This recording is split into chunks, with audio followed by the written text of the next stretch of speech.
దీనికి తోడు మూలుగుతున్న నక్క మీద ఏదో పడ్డట్టు, టెంకాయ పడ్డట్టు. చెప్పేటివన్నీ శ్రీరంగ నీతులు, చేసేటివన్నీ. ఇప్పటికే చంద్రహాస్ పైన మాదాపూర్ పోలీస్ స్టేషన్ లో కూడా ఇచ్చిన ఫిర్యాదు ఆధారితంగా కేసు కూడా నమోదైంది. ఇప్పుడు ఏం చేద్దాం అనుకుంటున్నారు? మోట్లో మోస్తారా లేక పాలుగాని పితుకుతారా? నీకే పోలీస్ స్టేషన్, నాకే పోలీస్ స్టేషన్ ఉండవా? నేను ఆల్రెడీ మాట్లాడుతున్నా లాయర్లతో. నీకే లాయర్లు ఉంటారా, నాకు లాయర్లు ఉంటారా? ఏం పాయింట్ పెట్టావన్నా, సూపర్. గుంజి గుంజి గువ్వని పచ్చి బూతులు పడాడు. నా జోలికి రాకండి, పగిలిపోద్ది వస్తా. మీ దుంపలు మీరు ఎక్కడ తయారయ్యారా బాబు? ఇలాంటి వల్గర్ లాంగ్వేజ్ నిషేధించాలి అని.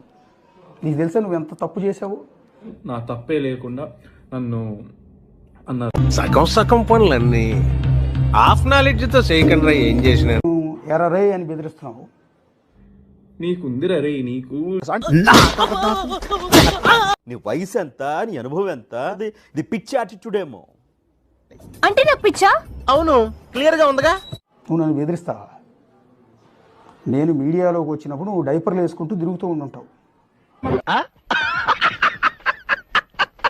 నువ్వు నన్ను ఎర్రరే అన్నావు చూడు.